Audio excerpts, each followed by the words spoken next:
Hallelujah. Thank you.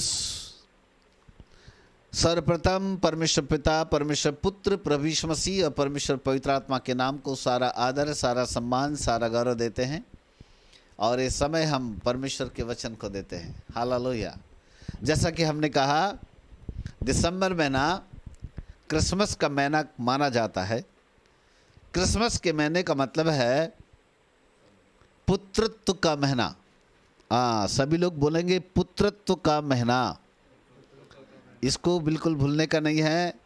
ये Christmas का जो महीना है पुत्रत्व का महीना है। मतलब पुत्र, पिता के द्वारा पुत्र जो धरती पर आया, उस पिता ने पुत्र को प्रकट किया और पुत्र जब धरती पर पिता का हूबहू नक्शा बनकर के आया तो उसने मनुष्य जाति के लिए क्या किया, कौन सी बातों को उसने जन्म दिया, उसी का नाम है पुत्रत्व का महीना। और ये महीने का हमने नाम पुत्रत्व का महीना इसलिए दिया है ताकि पुत्र के द्वारा पिता ने जो आशीषों को रखा, पुत्र के द्वारा पिता ने जो अनुग्रह को रखा, पिता ने पुत्र के द्वारा मनुष्य जाति के लिए जो कुछ आवश्यक बातों को हमारे लिए रखा, चाहे वह सांसारिक आशीष से हो, चाहे वह आत्मिक आशीष से हो, चाहे वह अनंतकालिक आशीष से हो, तमाम आशीषों को प्राप्त करने का रास्ता पुत्र बन गया। और इसीलिए पिता ने पुत्र को भेजा। जिसके पास पुत्र है उसके पास पिता भी है, और जिसके पास पुत्र नहीं है उसके पास पिता भी नहीं है। कारण क्योंकि पिता का हूबहू नक्शा बनकर पुत्र धरती पर आता है और वह पुत्र बनकर पिता की तमाम आशीषों को हमारे जीवन के ऊपर देता है। और इसीलिए पुत्र हमारे लिए बहुत ही मायने रखता है। और इसलिए हम दिसंबर महीने को सन 2021 में पुत्रत्व का महीना घोषित करते हैं। हालेलुया। सो पुत्र के द्वारा पिछले सप्ताह हमने सीखा था अनुग्रह देने के लिए आया। सब लोग बोलेगा अनुग्रह देने के लिए आया। हालेलुया। सो पिता पुत्र के द्वारा अनुग्रह देने के लिए आया। हमने पहले सप्ताह में इस चीज को सीखा कि पुत्र जो है वह अनुग्रह देता है। जब भी हम आशीष देते हैं या तमाम बातें कहते हैं तो हम कहते हैं पुत्र प्रभु यीशु मसीह का अनुग्रह, अर्थात वह अनुग्रह देने के लिए आया। नाउ आज दूसरा सप्ताह, पुत्रत्व के महीने की दूसरी ब्लेसिंग्स। क्या आप दूसरी आशीषों को लेने के लिए तैयार है?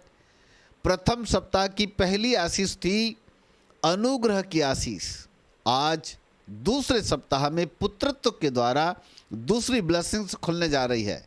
आज दूसरी आशीष जो है वो पाई जाती है 2 कुरिन्थियों 9 अध्याय उसका 8 पद। चलेगा, सब लोग पढ़ लेते हैं। उसके बाद मैं यहाँ के आज दूसरी आशीष का रहस्य आपके सामने खोलने वाला हूँ। यस। परमेश्वर सब प्रकार का अनुग्रह, परमेश्वर सब प्रकार का अनुग्रह तुम्हें बहुतायत से दे सकता है, तुम्हें बहुतायत से दे सकता है, जिससे हर बात में और हर समय सब कुछ जो तुम्हें आवश्यक हो तुम्हारे पास रहे और हर एक भले काम के लिए तुम्हारे पास बहुत कुछ हो। तुम्हारे पास बहुत कुछ हो, बहुत कुछ नहीं, बहुत कुछ हो। वजन है। और हर एक भले काम के लिए तुम्हारे पास बहुत कुछ हो। जब हम बहुत कुछ की बात करते हैं तो हमारे दृष्टिकोण में थोड़ा सा नजर नहीं आता, इतना सा नहीं बोलते।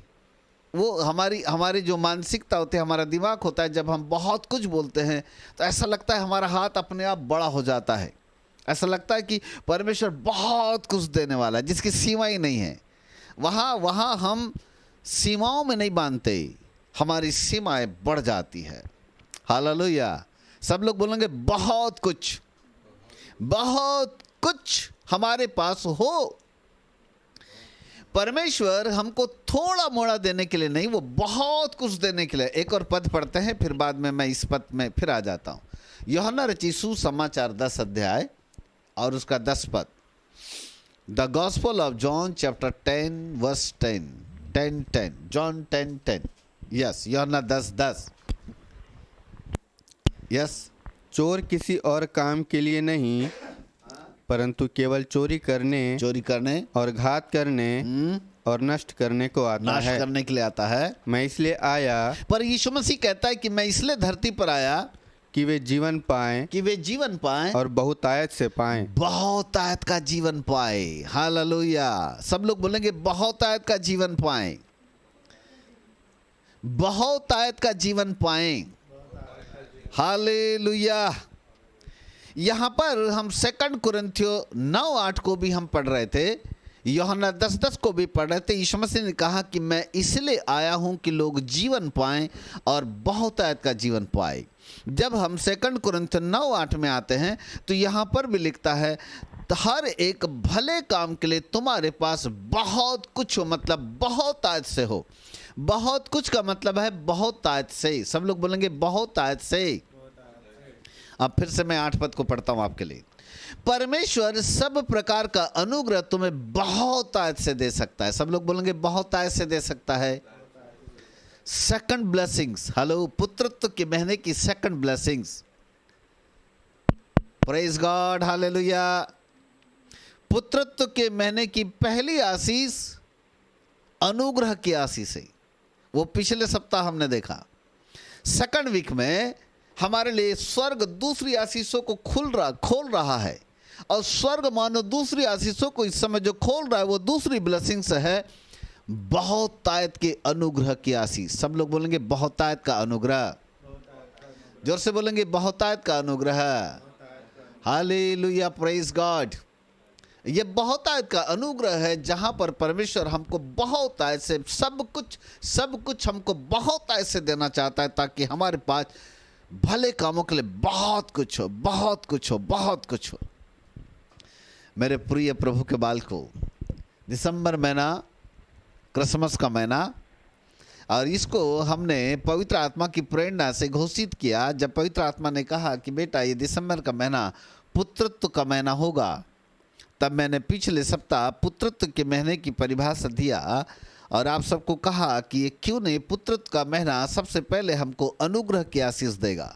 जब हम दूसरे सप्ताह में यानी सेकंड सीढ़ी के ऊपर जब हम पैर रखते हैं तो पवित्र आत्मा ने मुझसे कहा, ना केवल यह अनुग्रह का सप्ताह होगा वरन बहुतायत के अनुग्रह का सप्ताह होगा। कौन सा अनुग्रह होगा? अब बहुतायत का अनुग्रह है ना। हमने यूहन्ना 10:10 में पढ़ा, बहुतायत का जीवन मतलब बहुतायत का मतलब थोड़ा मोड़ा नहीं। बहुत सारे लोगों को यदि पूछा जाए तो हम उनको कई बार क्वेश्चन करते हैं, पूछते हैं भाई साहब आप कैसे हैं, तो वो कहते हैं हाँ जी ठीक ठाक है जी, चल रही है अपनी गाड़ी। तो मुझे बड़ा दुख होता है, हमारी प्रभु यीशु मसीह हमारी गाड़ी चलाने नहीं आया। बाइबल कहती है प्रभु यीशु मसीह हमको बहुतायत का जीवन देने के लिए आया। हेलो, कौन सा जीवन? बहुतायत का जीवन। कौन सा अनुग्रह? बहुतायत का अनुग्रह। पहली बात, एक बात आपको, एक सीक्रेट बताता हूं मैं आपको अपने जिंदगी का। मैंने अपनी जिंदगी में कभी भी प्रभु आशीष देगा, अनुग्रह देगा, दया देगा, कभी संदेश नहीं दिया। मैं संदेश ऐसे देता ही नहीं।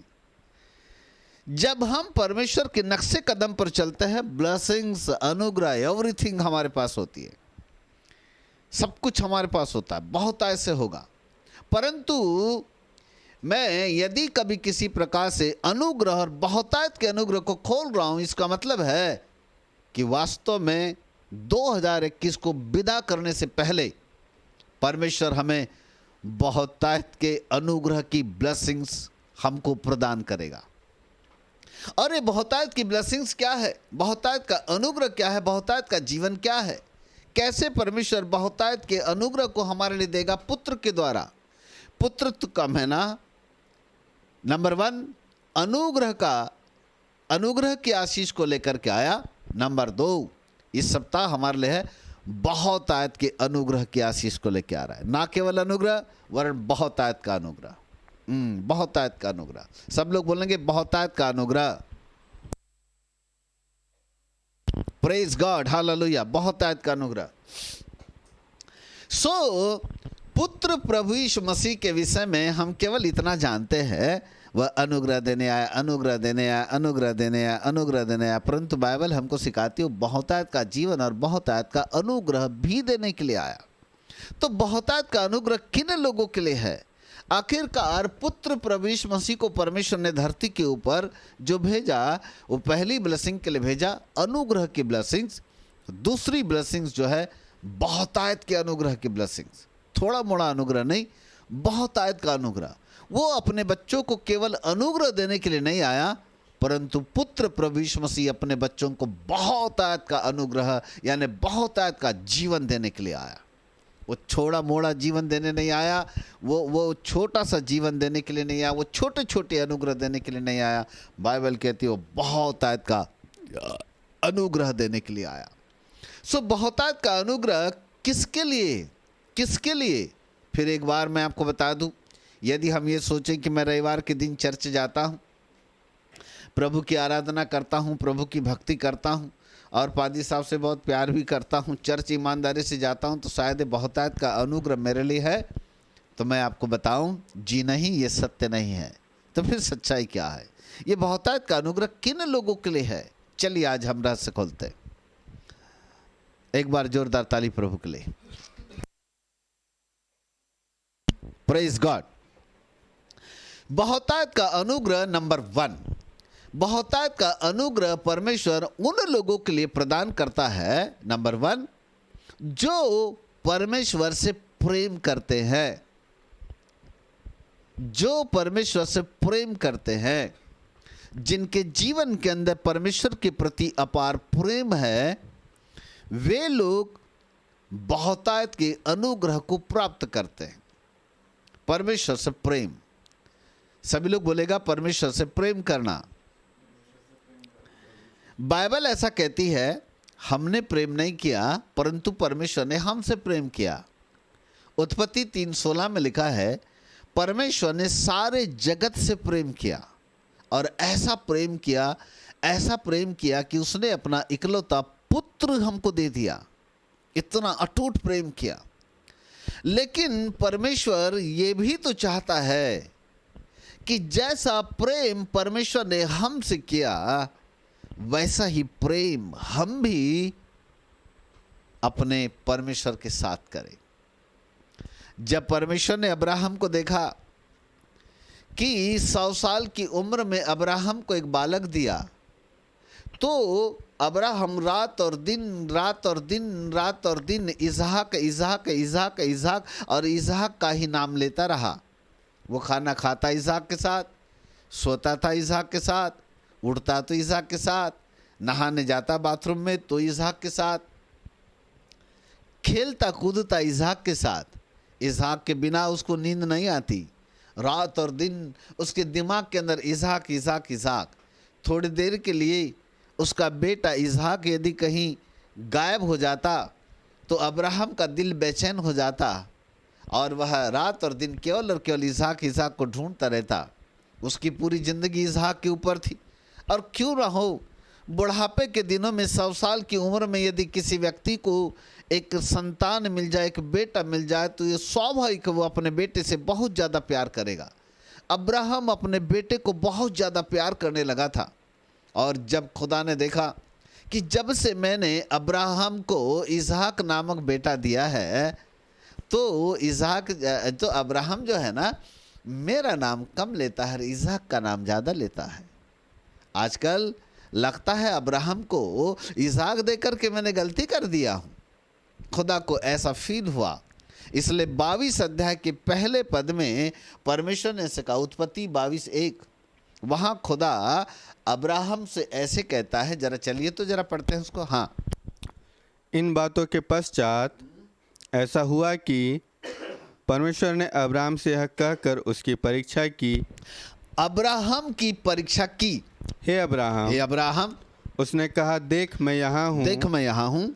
उसने कहा, अपने पुत्र को अर्थात अपने इकलौते पुत्र इसहाक को जिससे तू प्रेम रखता है, जिसे तू सबसे अधिक प्रेम करता है, संग लेकर मोरिया देश में चला जा। संग लेकर मोरिया देश में जा। अब्राहम, जिसे तू सबसे अधिक प्रेम करता है, जिसे तू सबसे इस वर्ड को नोट करो। देखो आपकी बाइबल में वहां पर परमेश्वर ने ये वाला वर्ड यूज किया। अब्राहम को बोला जिससे तू प्रेम करता है, अब्राहम जिससे तू प्रेम करता है। ओरिजिनल बाइबल के ट्रांसलेशन में ऐसा आया है जिससे तू सबसे अधिक प्रेम करता है, ये वाला वर्ड है। हिंदी बाइबल में, मराठी में, इंग्लिश में वो वर्ड मेंशन नहीं किया है, लेकिन ओरिजिनल जो बाइबल होती है लैटिन भाषा में यदि आप देखेंगे तो वहाँ पर आया है जिसे तू सबसे अधिक प्रेम किया है, क्योंकि खुदा को प्रेम में तकलीफ थी, प्रेम में तकलीफ थी। परमेश्वर समझ गया, जब से इज़हाक दिया हो ना अब्राहम ना, इज़हाक इज़हाक इज़हाक इज़हाक इज़हाक का नाम लेता है, मेरा नाम लेता ही नहीं आजकल, मेरे को भूल गया लगता है। आजकल ना अब्राहम ना इज़हाक से ज़्यादा प्यार करने लगा है, मुझसे बहुत ही कम प्यार करने लगा है।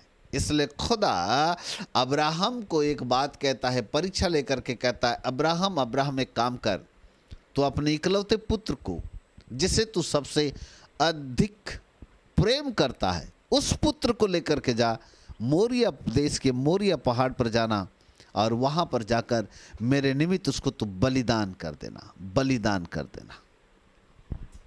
Hallelujah, praise God. अब्राहम को परमेश्वर कह रहा है कि जा तू अपने बेटे को लेकर के जा और उसको जाकर के तू बलिदान कर दे, उसको तू बलि कर दे, बलि कर दे। और बाइबल कहती है दूसरे पद में लिखा है, भोर को अब्राहम तड़के उठा और अपने बेटे को संग लेकर के और सेवकों को संग लेकर के मोरिया देश के मोरिया पहाड़ के ऊपर इस बेटे को बलिदान करने के लिए चला गया।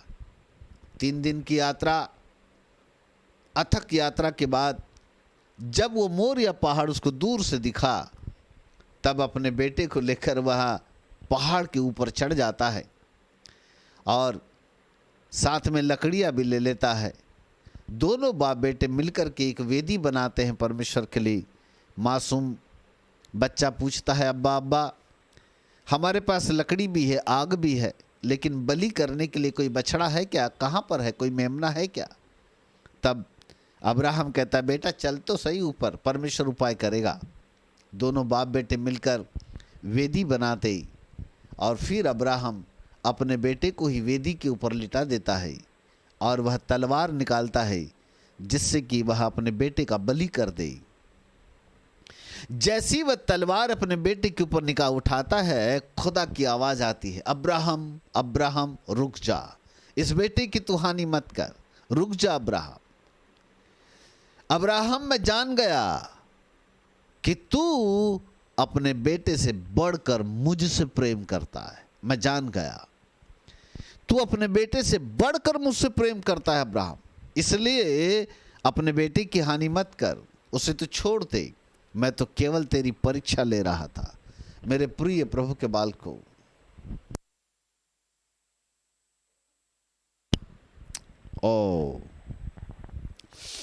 हमारे जीवन के अंदर क्या है? क्या हम वास्तव में अपने परमेश्वर को ऐसा ही प्रेम करते हैं? क्या हम वास्तव में अपने परमेश्वर को प्रेम करने के लिए अपने परिवार से कहीं बढ़कर, अपने बच्चों से कहीं बढ़कर अपने खुदा से प्रेम करते हैं? यदि हम प्रेम करते हैं तो अब्राहम की ज़िंदगी से सुनो, बाइबल कहती है परमेश्वर ने अब्राहम को आशीष दी, अपार आशीष दी, अपार। अब्राहम कई देशों का धनी बन गया, बहुत सारी भूमि अब्राहम के पास थी, जहाँ तक अब्राहम देख सकता था, उत्तर से दक्षिण, पूर्व से पश्चिम तक की चारों दिशाओं की भूमि, चारों दिशाओं के देश खुदा ने अब्राहम को दिया, क्योंकि अब्राहम छोटा मोटा परमेश्वर के छोटे मोटे अनुग्रह में नहीं था। बाइबल कहती अब्राहम के ऊपर परमेश्वर का बहुत आयत का अनुग्रह था, बहुत आयत का अनुग्रह था। इसलिए परमेश्वर ने अब्राहम को समस्त विश्व की जातियों का कुल पिता बना दिया, कुल पिता बना दिया, बहुत आयत का जीवन, महान व्यक्ति बना दिया, महान आशीषों का, सब जातियों का कुल पिता घोषित कर दिया अब्राहम को। उसका एक ही कारण था कि अब्राहम ने अपने परिवार से बढ़कर, अपने बेटे से बढ़कर सिर्फ और सिर्फ अपने परमेश्वर से प्रेम किया। क्या वो प्रेम हमारे जीवन के अंदर है? जी नहीं, वो तो वाला प्यार हमको तो पहले ही कर चुके थे जी। जब उद्धार मिला था हमको तब तो हमारी यीशु मसीह ने भी हमसे प्यार किया। हमको तो इतना ही मालूम है कि अपने पड़ोसी से अपने समान प्यार कर। चर्च में जाते हैं, ताली बजाते हैं, प्रभु गुण गाते हैं, इसलिए प्रभु बहुतायत का अनुग्रह देगा। जी नहीं, ये सत्य नहीं है। परमेश्वर का अनुग्रह यूं ही नहीं आता। हाँ, उद्धार पाने के लिए अनुग्रह मिला, वो फ्री अनुग्रह है। परमेश्वर को जानने के लिए जो अनुग्रह मिला वो अनुग्रह फ्री वाला अनुग्रह है। हमारे पापों को प्रभु यीशु मसीह ने अपने लहू से क्षमा कर दिया, ये अनुग्रह अलग है, ये फ्री वाला अनुग्रह है।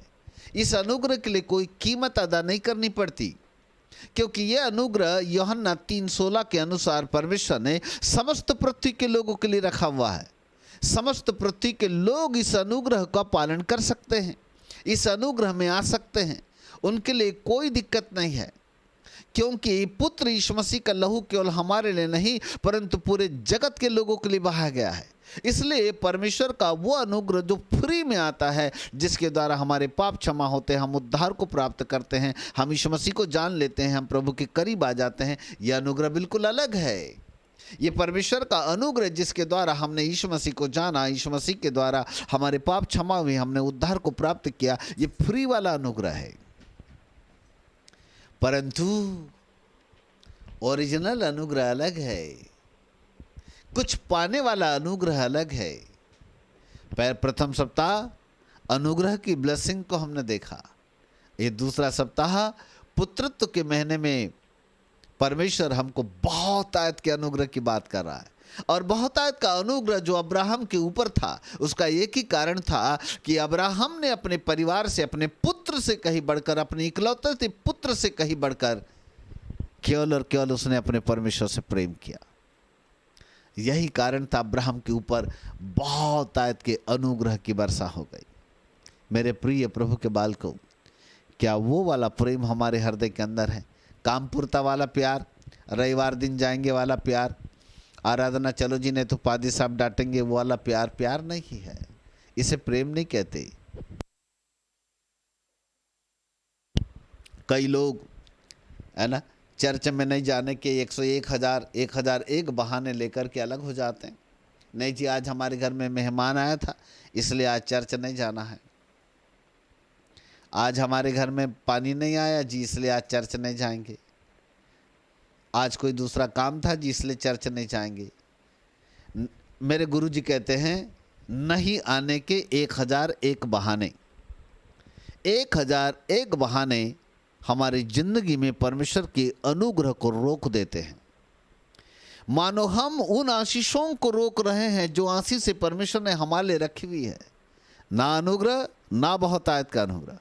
और आने वाले तीसरे सप्ताह में जो शनिवार के दिन शाम को 7 बजे होगा, मैं पुत्रत्व के महीने की तीसरी ब्लेसिंग्स आपके सामने रखूंगा। और तीसरी ब्लेसिंग्स इससे कहीं बढ़कर होगी, उसको सुनना आप। गजब की ब्लेसिंग्स। कैसे हर सप्ताह परमेश्वर पुत्रत्व के महीने में अलग अलग प्रकार की आशीषों को लेकर के हमारे बीच में होगा। मेरे प्रिय प्रभु के बालकों, जो परमेश्वर से प्रेम करते हैं, परमेश्वर ने उनके लिए बहुतायत की आशीषों को रखा हुआ है। और वो बहुतायत की आशीष से हमारे लिए, बहुतायत का अनुग्रह हमारे लिए, बहुतायत का जीवन हमारे लिए है। परंतु किन लोगों के लिए है? 3 रहस्य। नंबर 1, जो परमेश्वर से प्रेम करते हैं। जो परमेश्वर से प्रेम करते हैं, बहुतायत का अनुग्रह उनके लिए है। नाउ नंबर 2, एक और वचन पढ़ देते हैं उसके साथ। मत्ती रचित सुसमाचार 22 अध्याय, मत्ती रचित सुसमाचार 22 अध्याय, उसका 37, 38।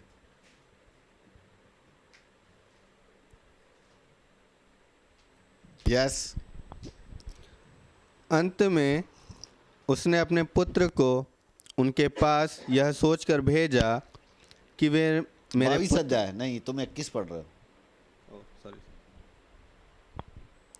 उसने उससे कहा, तू परमेश्वर अपने प्रभु से, तू अपने प्रभु परमेश्वर से अपने सारे मन और अपने सारे प्राण और अपने सारे प्राण और अपनी सारी बुद्धि के साथ प्रेम रख।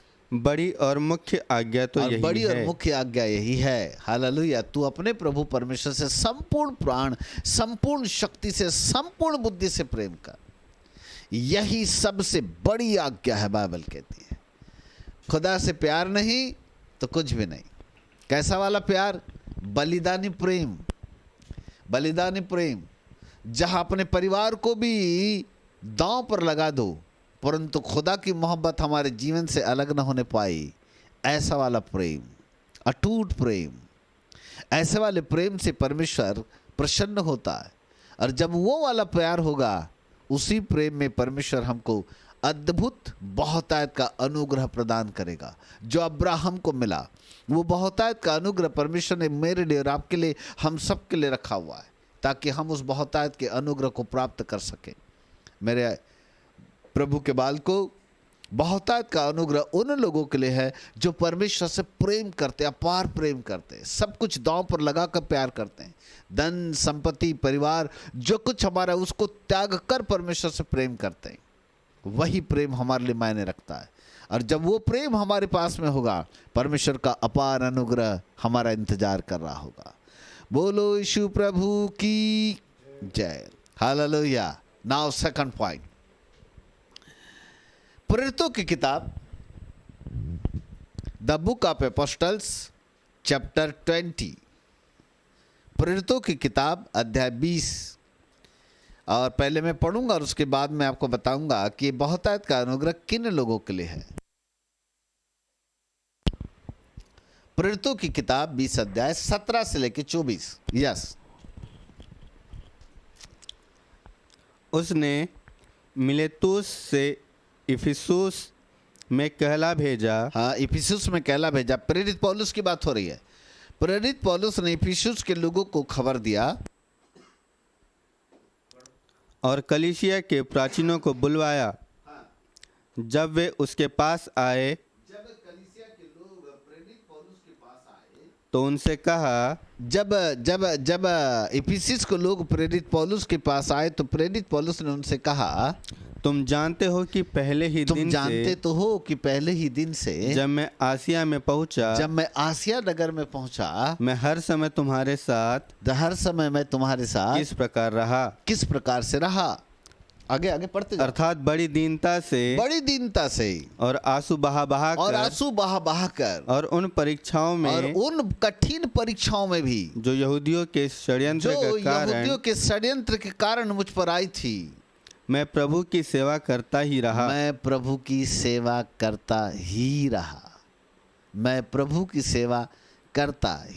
कठिन परिस्थितियों में कठिन परीक्षाएं आई, यहूदियों का षड्यंत्र मेरे जीवन के ऊपर आया।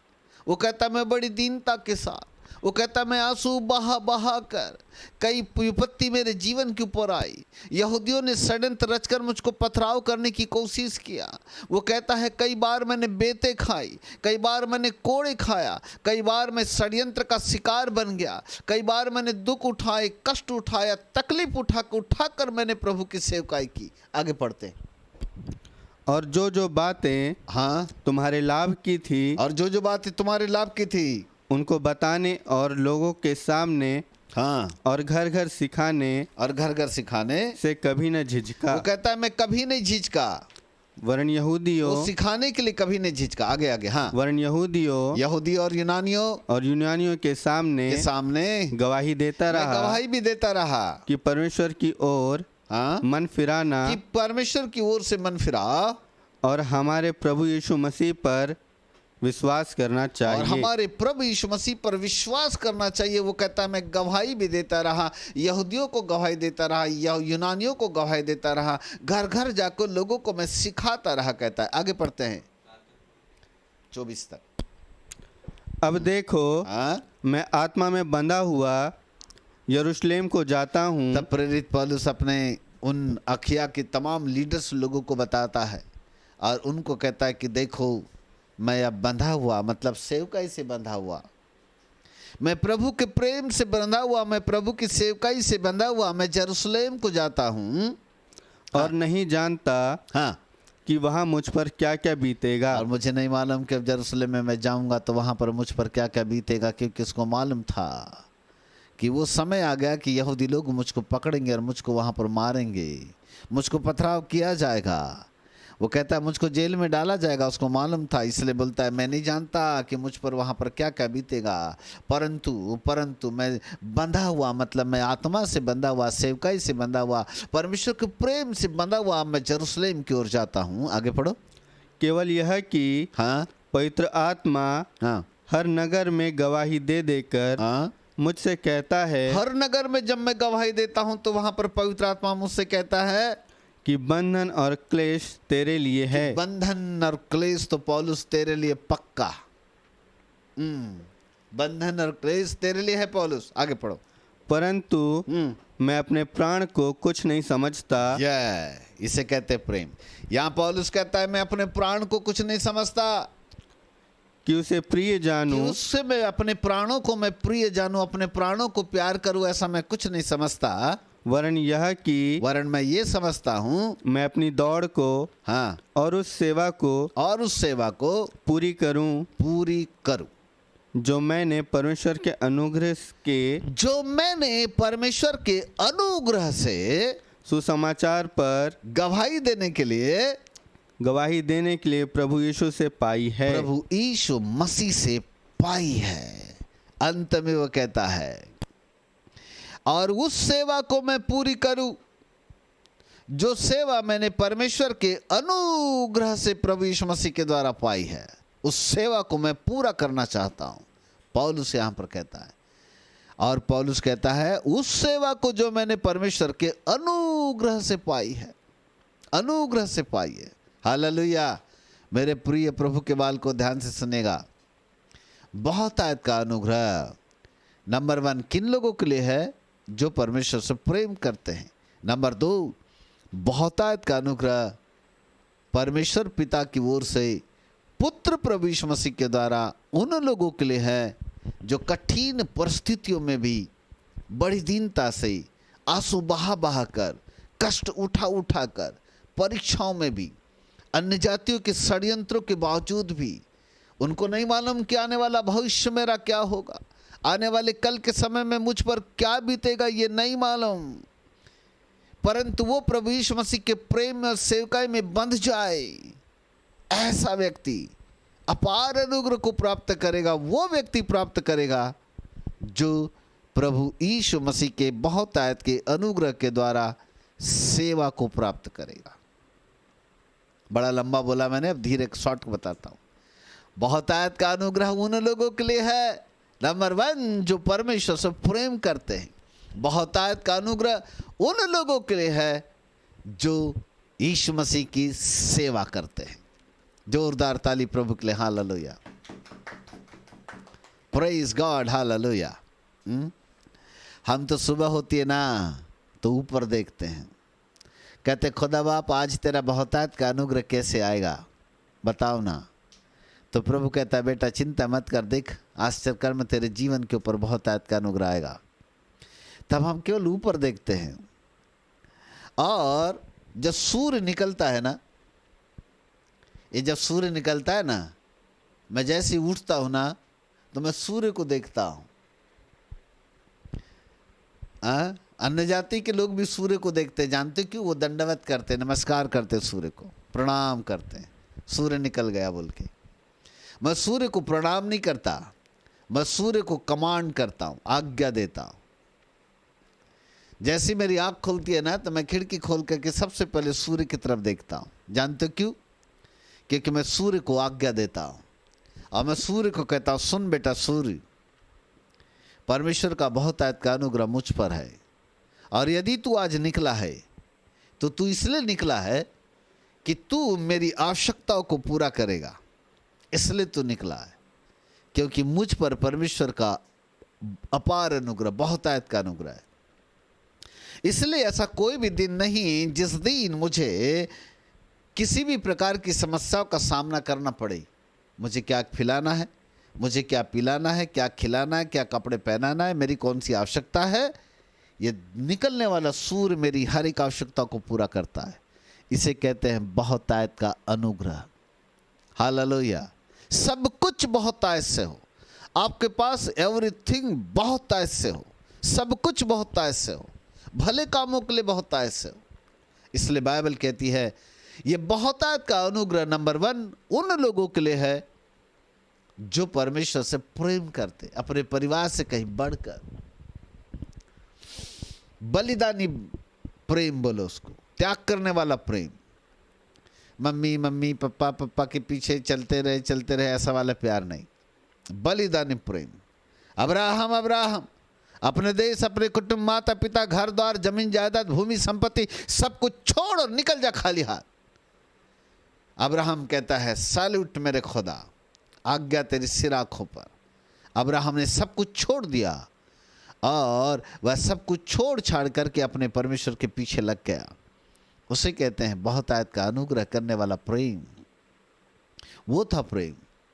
नंबर 2, जो खुदा की सेवा करते हैं। कैसी वाली सेवा? ताली बजाने वाली सेवा नहीं।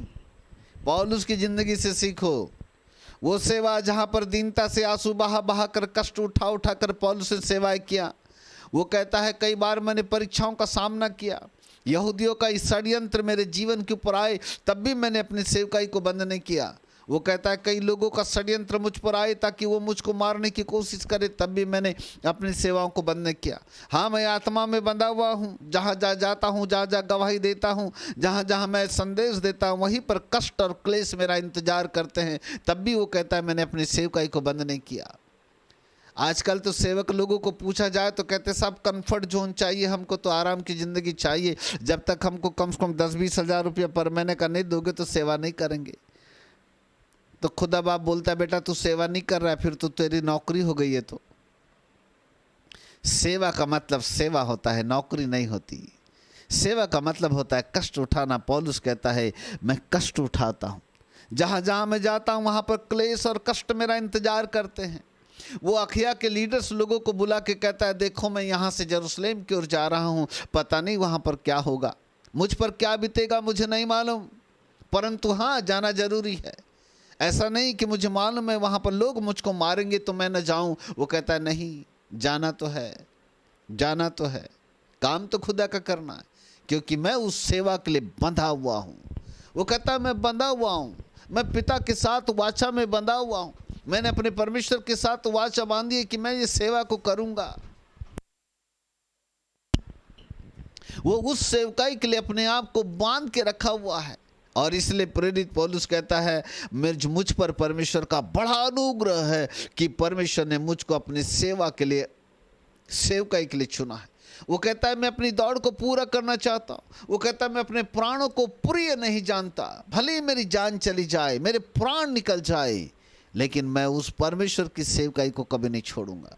वो परमेश्वर की सेवा के लिए दौड़ पड़ता है। मेरे प्रिय प्रभु के बालकों, क्या वो सेवा का दर्शन हमारे पास में है? आज कितने ऐसे लोग हैं रे बाबा, जब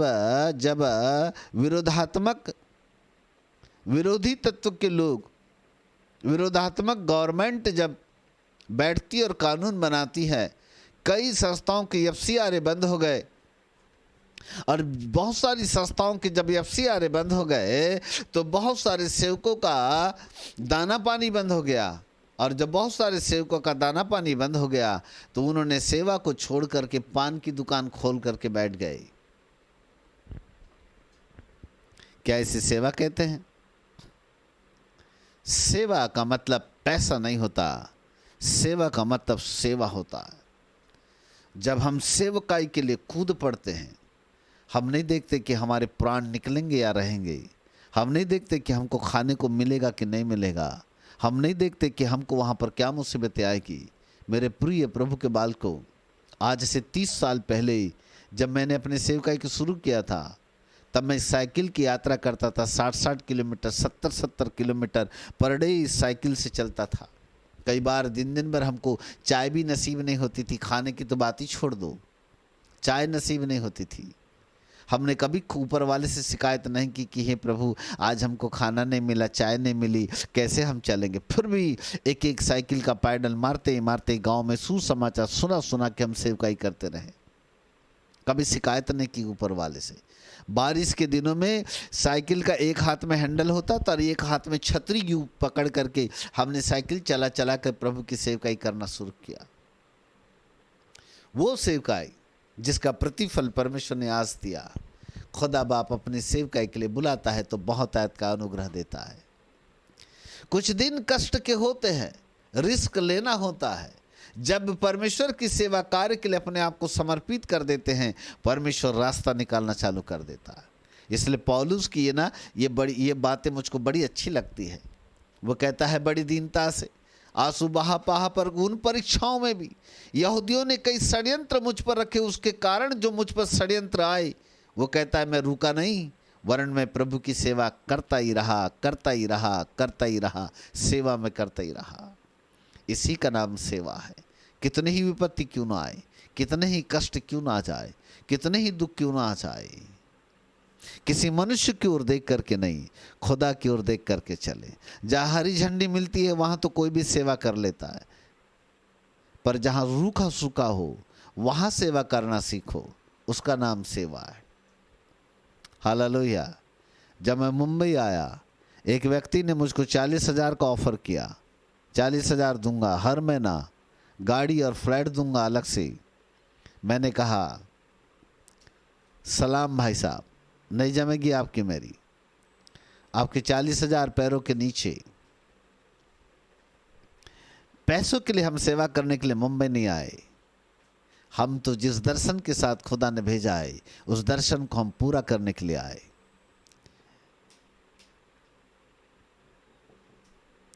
मेरे प्रिय प्रभु के बाल को, सेवा का मतलब कंफर्ट जोन नहीं होता। सेवकाई का मतलब आराम तलब जिंदगी नहीं होती। सेवा का मतलब कष्ट होता है। सेवा का मतलब तकलीफ उठाने वाला जीवन, उसका नाम है सेवा, है ना। हालेलुया। आजकल तो चंद लाइनें बोलते आ गई, 10 मिनट का संदेश देते आ गया तो बोले हाँ जी मैं भी सेवा करता हूँ। अच्छा ठीक है ना रे बाबा, कष्ट कितना उठाया? नहीं जी कष्ट तो नहीं उठाया। तकलीफ आई? ना ना ना ना, बोले तकलीफ आती तो बोले मैं भाग जाता हूँ दूर। बजरंगियों की गालियाँ खाई? नहीं नहीं नहीं, बोले कभी नहीं खाई। डंडा खाए तो बोले भाग ले, फिर तो हिंदू धर्म को फिर से अपना ले। उसे सेवा नहीं कहते। सेवकाई डरपोकों की नहीं है, सेवकाई बुजदिल लोगों की नहीं है, सेवकाई जाबांज लोगों की सेवकाई है, बहादुर लोगों की सेवकाई है, जो शेर के समान आगे चल जाए, जो अपने प्राणों को अप्रिय जान करके भी खेल जाए, उसका नाम सेवा है। तब प्रभु देखता है ऊपर से, किसने अपनी जान भी जोखिम में डाल दिया, तब प्रभु का अपार अनुग्रह का हाथ हमारे जीवन के ऊपर आता है। तब प्रभु कहता है बेटा मेरा बहुत आयत का अनुग्रह तेरे लिए है, बहुत आयत का अनुग्रह तेरे लिए है। बोलो यीशु प्रभु की जय। हालेलुया। नंबर 1, बहुत आयत का अनुग्रह किन लोगों के लिए है? जो परमेश्वर से प्रेम करते हैं। नंबर 2, बहुत आयत का अनुग्रह किन लोगों के लिए है? जो परमेश्वर की सेवा करते हैं। नाउ नंबर 3, बहुत आयत का अनुग्रह किन लोगों के लिए है? नंबर तीसरी बात बोल करके हम समाप्ति की ओर है। बहुत आयत का अनुग्रह किन लोगों के लिए? पहला 2 कुरिन्थियों की किताब, 2 कुरिन्थियों की किताब 9 अध्याय उसका 6 पद से लेकर के आगे की ओर पढ़ेंगे। 6, 7, 8 या परंतु बात यह है, जो थोड़ा बोता है वह थोड़ा काटेगा भी, थोड़ा काटेगा, और जो बहुत बोता है वह बहुत काटेगा। हर एक जन जैसा मन में ठाने वैसा ही दान करे, न कुड़कुड़ा के और न दबाव से, क्योंकि परमेश्वर हर्ष से देने वाले से प्रेम रखता है, प्रसन्न होता है, प्रेम रखता है। हालेलुया। एक बार फिर मैं आपके लिए पढ़ता हूँ। जो थोड़ा बोता है वो थोड़ा काटेगा, जो बहुत बोता है वो बहुत काटेगा। इसका मतलब है बहुतायत का अनुग्रह किन लोगों के लिए है? बहुतायत का अनुग्रह उन लोगों के लिए है जो परमेश्वर को बहुतायत से भेंट देते हैं, जो परमेश्वर को बहुतायत से भेंट देते हैं। हालेलुया। तब वहां पर लिखा है बहुतायत से भेंट देते हैं। मैं 7वां पद भी आपके लिए पढ़ता हूं। हर एक जन जैसा मन में ठाने वैसा ही दान करे। सब लोग बोलेंगे जैसा मन में ठाने वैसा ही दान करें। तो मन में क्या ठानते हैं? प्रॉब्लम यहां पर यह है, हम मन में क्या ठानते हैं? बताओ आपको, इधर देखो मेरी तरफ। हम मन में पहले से ही ठान करके चलते हैं कि हम अपनी जेब में फटा वाला, बिल्कुल गंदा संदा, पुराना वाला 1 रुपए का सिक्का या 1 रुपए की नोट या 10 रुपए की, अब तो नहीं चलती 1 5 की, खत्म, 10 रुपये का नोट रखेंगे। पहले से मन के अंदर ठान के रखते हैं। तो ऊपर वाला बोलता है बेटा जैसा तूने गंदा संदा, फटा फूटा, लंगड़ा लूला, छोटा वाला नोट रखा, वैसी तेरे लिए अनुग्रह मैंने भी रखा हूं। एकदम लंगड़ा वाला अनुग्रह, पुराना वाला अनुग्रह, फटा फूटा अनुग्रह, वो वाला अनुग्रह प्रभु रखता है। पर जब एक व्यक्ति उदारता पूर्वक बड़ा वाला रखता है, परमेश्वर उसको बड़ा वाला अनुग्रह देता है। हालेलुया। जैसा मन में ठाने। हेलो, जैसा मन में ठाने। मैं एक परिभाषा देता हूं जैसा मन में ठाने की। एक बार जैसा मन में ठाने का मतलब होता है पहली बार जो विचार मन के अंदर आता है, मन के अंदर आता है। गोंदिया जिले में एक प्लेस है, उस प्लेस का नाम है कामठा। वहाँ पर एक व्यक्ति था जो बहुत दारू पीता था, बहुत दारू पीता था और कंगाल हो गया था। सड़क पर आ गया था, सड़क पर आकर के लोगों से 2-2 रुपये भीख मांगता था। एक ऐसा व्यक्ति था, मेरी आंखों देखी बात। और जब भी मैं उस शहर में वहाँ जाता हूँ तो वो व्यक्ति मेरा बड़ा आदर करता था। उस व्यक्ति ने यीशु मसीह को ग्रहण करके उद्धार पा लिया। और जब उस व्यक्ति ने उद्धार पाया तो सर्वप्रथम उसकी शराब की जो लत थी वो खत्म हो गई, दारू पीने की आदत खत्म हो गई। धीरे धीरे चर्च में आने लगा। परमेश्वर ने उसको आशीष दी और उसने आशीष देने का रास्ता ढूंढा और उसको समझ में आया कि आशीष देने का रास्ता मांगने से नहीं बल्कि देने से मिलता है। उसने परमेश्वर को देना चालू किया। धीरे धीरे जो कुछ उसके पास आता वो खुदा को देता चला जाता, अपार मात्रा में देता चला गया।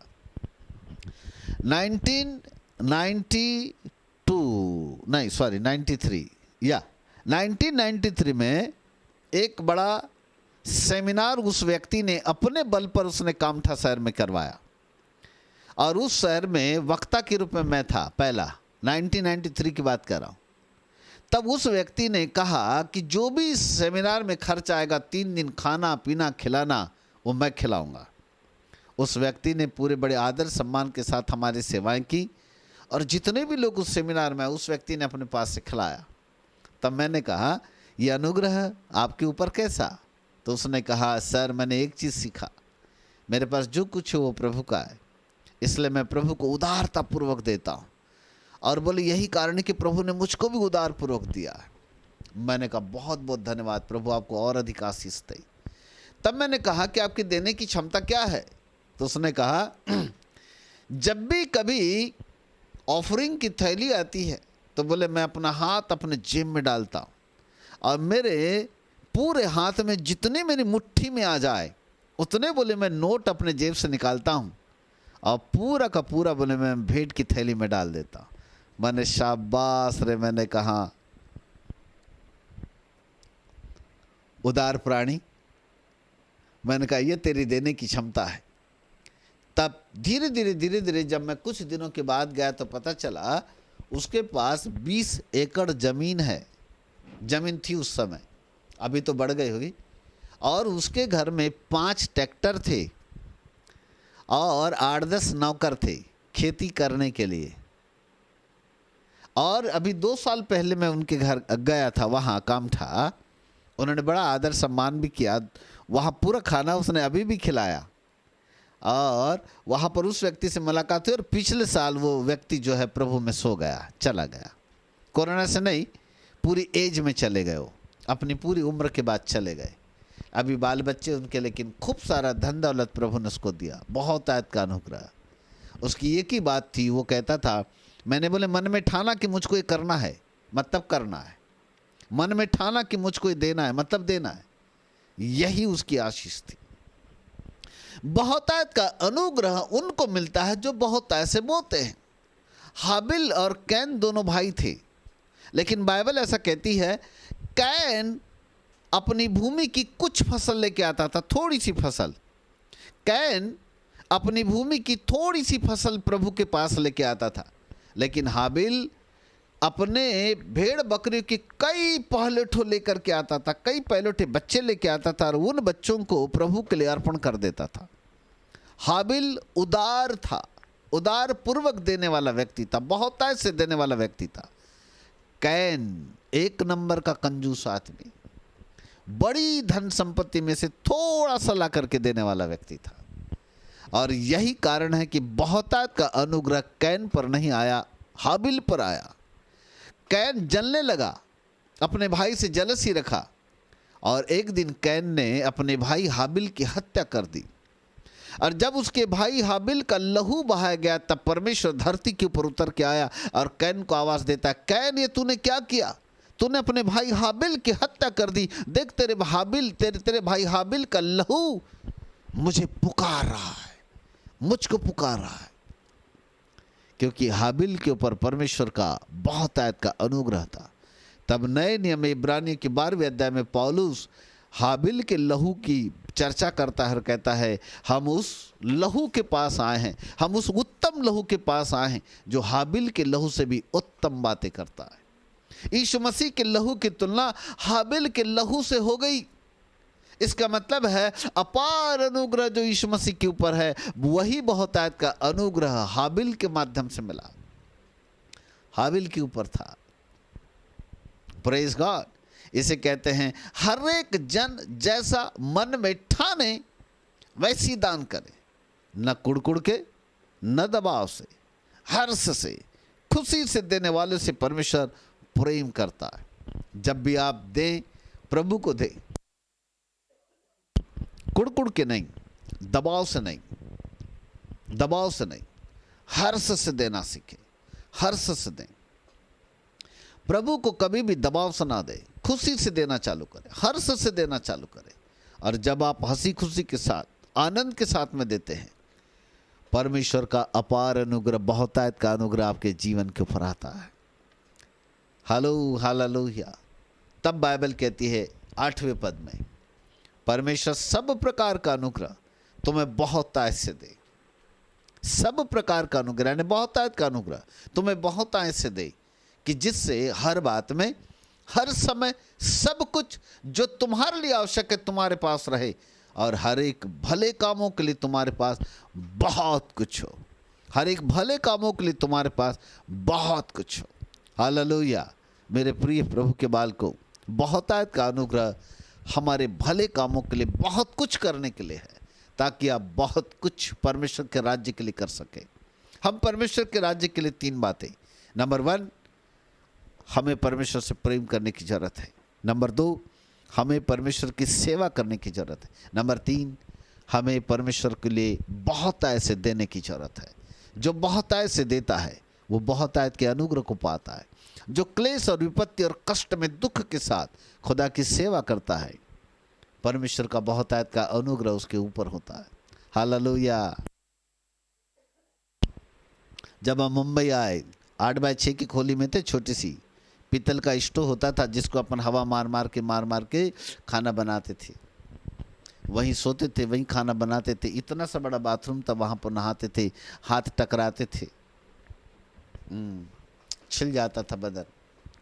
वो वाला कष्ट वाला जीवन बिताए, परंतु हम भागे नहीं, हम खड़े रहे। हमने अपने आप को स्थिर किया।